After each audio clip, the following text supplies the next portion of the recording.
Loh kula itu karena hidup dengan istri saya sama anak saya. Jadi yang ngurus anak saya sendiri. Jarang kula ngurus dalam jarang. Ya, memang itu. Memang saya punya standar pakai kitab-kitab kados hikam. Saya ini merasa hidup di dunia itu sendiri. Sampai tak warai la Allah kalau kotar. Imam yang ngarang hikam itu punya resep supaya kamu seneng terus. Liyakil lama tafrahu bihi. Mesti yakil lama tahzanu bihi. Usahakan sedikit sekali apa yang bikin kamu seneng, maka akan sedikit sekali yang bikin kamu susah. Jadi misalnya kulo nih, jadi kiai misalnya cari wong, kulo kiai wong alim, jelas nak ngalimnya ngalim, nak kiai rapati ya, nak ngalimnya jelas. Nak kiai rapati, namun kan kiai tapi orang ngalim.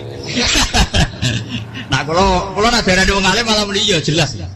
Nak kiai rapati ya, kulo rapati nurut, tapi aturan masyarakat rapati nopo. Nah sampean kiai tapi orang nopo ngalim. Ya beda.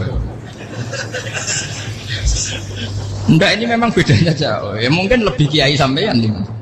Cara derdek-derdek dongo meyakinkan sampean. Tapi cara artine dongo piye paham kulo. Lha boten iki nyata, sampe rasa tersinggung. Napa barang-barang napa? Nyata. Nah, kulo sering ditakoki kiai-kiai misal. Resepnya apa jenis? Jenengan ra tau susah dal kita ra tau wiridan atau mau sisip. Resepnya ilmu itu gini kata hikam. Ulama yang kayak hikam tuh pernah ngarang kitab tuh saking syukurnya entah saking angkuhnya terserah ngomentari. Kamu harus yakin bahwa di sisa hidup Anda itu tidak akan maksiat lagi. Sehingga kalau kamu ditegur maksiat, anggap saja akhiru maksiatin kudirat alaika. Anggap itu yang Siapa yang menganggap mukhal bahwa dia tidak akan dosa sampai mati, berarti menganggap Tuhan itu lemah. Karena cara berpikir kita kan bayangkan hidup itu 40 tahun lagi. Misalnya saya sekarang umur 40, bayang urip kadang 4 tahun meneh. Sampean misalnya umur selawe, bayang selawe tahun meneh. Sehingga nganggep dalam durasi ini selawe tahun kok orang maksiat kan mukhal. Apalagi sampai sudah tahu maksiat itu bakat tempah. Ya maksiat ya kelas-kelasan, nak bikin pacaran, nak wong iso omah ya nakal, nak sing setengah soleh ya berbau proposal ya sesuai kontaknya DWD. Itu kan urusan masing-masing. Ya itu kan urusan masing.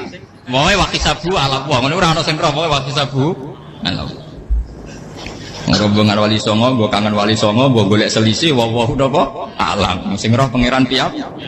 Mbok kangen wali, mbok golek selisih margin. Niku pokoke wae napa. Ya itu kan urusan jenengan mbek pangeran, mboten urusan kula. Tapi tetap saya sebagai ulama mengingatkan, niat itu ditoto. Begini, ulama dulu tuh ngitung hidup itu hanya 2 menit 2 detik, sehingga dia ya gampang saja. Kayak imam, kayak kanjeng Nabi itu, ya Rasulullah kenapa tidak menyediakan makan untuk besok? Loh, saya itu tidak yakin kalau hidup saya sampai besok. Ya sudah begitu cara, ya sudah tenang saja. Kalau sampean kan bayangkan hidup 4 tahun lagi, 5 tahun lagi, sehingga arah mangan ya wedi tenan. Padahal bolak-balik zaman cilik era mangan tetap ya wedi. Jadi cara berpikir Nabi itu begitu. Begitu juga cara pikir sahabat, cara pikir ulama-ulama yang waras itu begitu. Loh, saya itu pernah melarat di Jogja zaman pertama merantau itu. Kalau nanti saya bilang, Gus kok tidak punya beras, tapi apa yakin nak sesuk urip palu. Kowe buta mangan sesuk, anak sesuk ijek napa? Cara berpikir ulama itu begitu. Sehingga melihat maksiat juga gitu. Alhamdulillah aku ijek urip 1 detik, 2 detik, 2 menit. Sehingga hidup. Dan itu sudah cukup untuk lafadzkan la ilaha illallah. Makanya kata yang ngarang hikam, betapa murahnya Allah. Surga itu hanya bisa dibeli dengan 2 menit. Karena surga itu senilai la ilaha illallah. Miftahul jannah la ilaha illallah. Itu cukup 1 menit. Berarti surga itu regane mau 1 menit. Dan karena dia nganggap hidup itu 1 menit ke depan la ilaha illallah, ya sudah. Dia ngitungnya hidup itu per menit. Kalau sampean kan enggak, per 10 tahun, per 20 tahun. Sehingga kriminal betul, cara pandang sampean itu kriminal betul. Sehingga bayang kudu di duwe, kudu di bojo, nak kiai kudu di pengaruh. Nah kalau saya enggak. Saya meskipun tidak sehebat itu, tapi mewarisi keilmuan mereka. Jadi misalnya saya jadi ulama, itu bayang dong, di santri musito Islam pokoknya ke Ahmadiyah ya gitu saja. Ya pokoknya ya sudah gitu. Orang bayang lo santri yang pimpinan takwa khusyuk salam tempel, demen gelo, demen apa? Lo tanyakan santri-santri saya itu mungkin belum pernah nyuruh istri saya bikin kopi. Bisa dihitung. Karena saya itu sederhana saja. Misalnya saya pergi dari Jogja, ini yang nyata salah. Bayangno bojo gue semaca, gawekno kopi, buka no lawang malah kecewa. Seperti umumnya orang kan gitu. Semerantau ada bayangno bojo gue nyuambut, digawekno kopi, digodhogno banyu hangat teman, bareng teko bojone wangep kukur-kukur. Karena paritnya dia ideal, maka mudah kecewa kalau itu tidak terjadi. Nak kula mboten, sembayang napa Jogja, pokoke bojoku cek utuh Islam. Nak salat 5 bulan ya sudah gitu saja. Pakai standar-standar yang minimalis. Saya dari rumah bangun sampai ngaji ya, pokoknya ya melek, ya sudah nak salat dem-dem napa. Mulane sudah gitu saja. Andai kan saya pakai standar maksimal, maka akan mudah kecewa. Rasulullah juga begitu. Rasulullah itu ngadepi Sayyidah Aisyah itu ya begitu, ngadepi Hasan Husain. Sehingga tidak ada cerita Nabi mudah kecewa betul. Karena Nabi bayangkan anak istrinya itu ya minimalis sekali, urusan dunia loh maksudnya minimalis sekali. Misalnya Nabi pagi-pagi tanya, ya Aisyah apa ada sarapan? Tidak ya Rasulullah, ya idan asumu kalau itu saya puasa. Kalau sampean usul-usul orang juga no kopi wong wedok opo, itu kan repot. Muni-muni itibak sunnah Rasul tapi tidak pernah sampai mendekati sunnah nopo Rasul. Sehingga ya tenang saja Nabi. Saya tahu alhamdulillah bisa niru dalam gitu-gitu itu bisa. Makanya ini kiai muda paling enjoy. Banyak kiai-kiai sepuh itu kalau urusan gitu konsultasi Mas. Gus siapa kain. Ini kalau ada sampai era karena juga saya tidak pernah bayangkan apa tanggaku seneng aku atau orang ngaji aku kecewa itu tidak pernah bayangkan. Sama itu kan makhluk, tidak penting. Kecewa itu tidak benar. Saya itu orang alim, ngerti ini warido kamat lubi, ora warido kum. Yang tak gulai ridane pengiran, ridane sing ngaji, ridane konsumen. Itu apa? Makhluk tidak penting. Itu harus dilatih. Harus apa? Sehingga orang itu kalau biasa sholat, maksudnya biasa takluk be Allah, mesti la Allah katardo, mesti gampang puas. Karena dia iktifak ngalap cukup be Allah Subhanahu wa ta'ala. Saya sebagai manusia juga sering ditangisi istri. Misalnya saya sering ke Jogja sendirian. Nah ninggalan nopo, ninggalan itu milik pengiran. Misalnya mati ninggalan ya paling aku mau ngapain nih suara. Paling mau nangis ke kegiatan. Bukan apa. Ingin saya bahwa konstitusi ulama itu masih iktimat Allah. Kalau kita kan enggak. Cara berpikir kita ngaji itu ideal sing ono podium, sing ngaji kelaminan takwa kabeh, ketunan kaji kabeh, ndiluk kabeh. Kita akan pakai standar-standar yang dengan asumsi kita. Padahal Nabi zaman sugeng al iman hahuna wa yusiru ila qalbihi sadrihi salah. Iman itu urusan hati. Komitmen sampean be Allah Subhanahu wa taala. Nah ini resepnya. Makanya kata hikam yakinlah mata frohubi. Mesti yakinlah mata sedih. Sedikitlah kamu gembira dengan satu hal, nanti akan sedikit kamu yang kecil.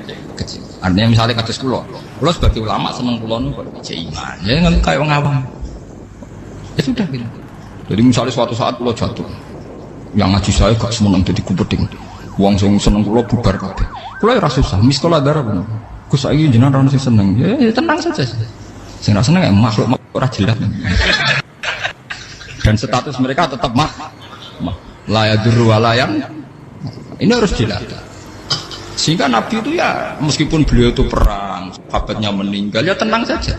Nabi cara berpikir yang meninggal mereka mati syahid, yang masih hidup dianggap berpotensi melakukan kebaikan. Sama tak warai resep-resep dari Rasulullah SAW.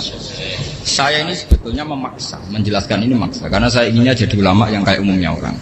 Tidak ideal-ideal amat. Tapi kan saya ditegir ilmunya itu ideal. Jadi terpaksa saya jelaskan. Tapi kalau perilaku saya tidak akan ideal. Soalnya ngawur saake mari hufuri pengiran nganggur bolak-balik cerita. Ada seorang wali, karena dia wali itu doa di multazam, ya Allah saya ini minta satu hal. Karena dia wali maka tidak minta uang, tidak minta jabatan, minta engkau takdir saya tidak pernah maksiat.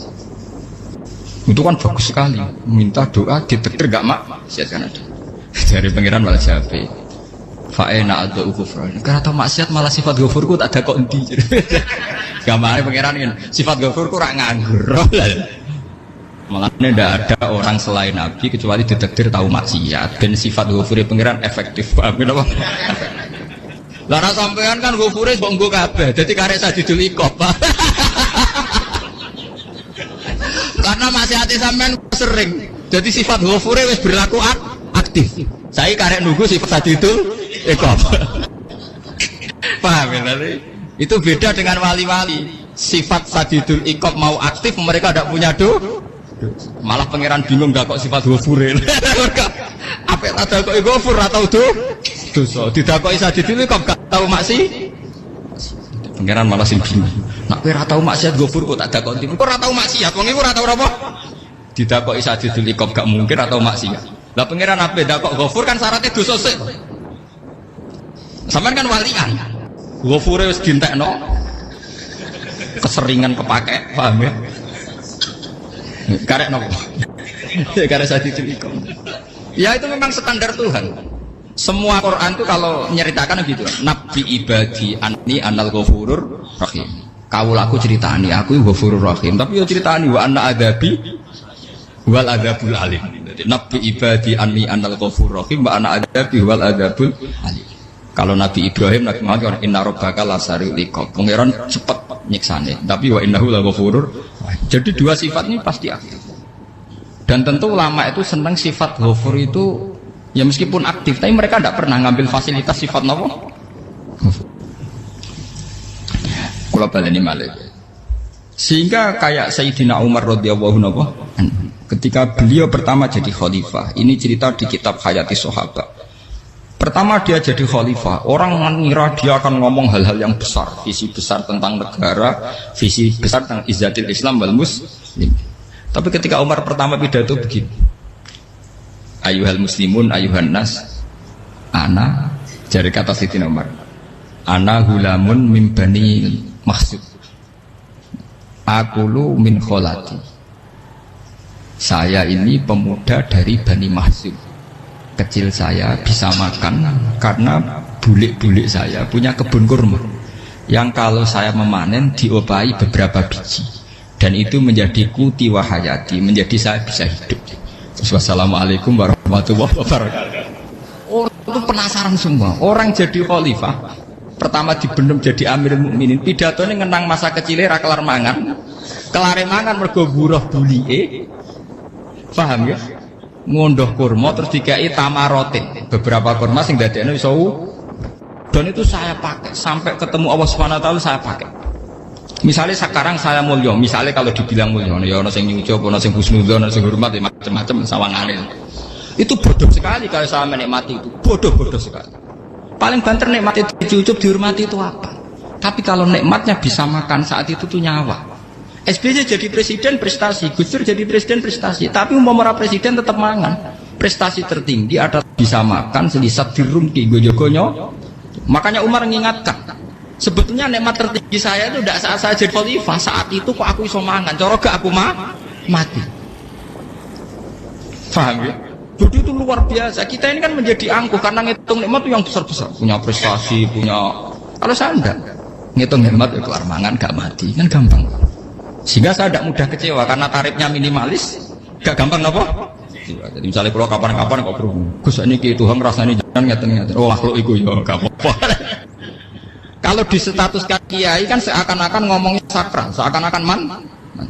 Tapi nak tak status, oh makhluk itu ngomong-ngomong ya sudah kan. Menjadi kan sudah distatuskan sebagai apa? Makhluk. Tentu makhluk statusnya la yadurru wala yanfa. Di sini ini penting. Orang-orang ahli tauhid tentu tidak punya kesusahan. Innalladzina qalu rabbuna wa tsummas taqamu. Itu mesti tidak ada kesusahan sama sekali. Misalnya ulama-ulama dulu mau mati, ya tenang saja. Mati kedua itu mati paling menantang, menyenangkan sekali.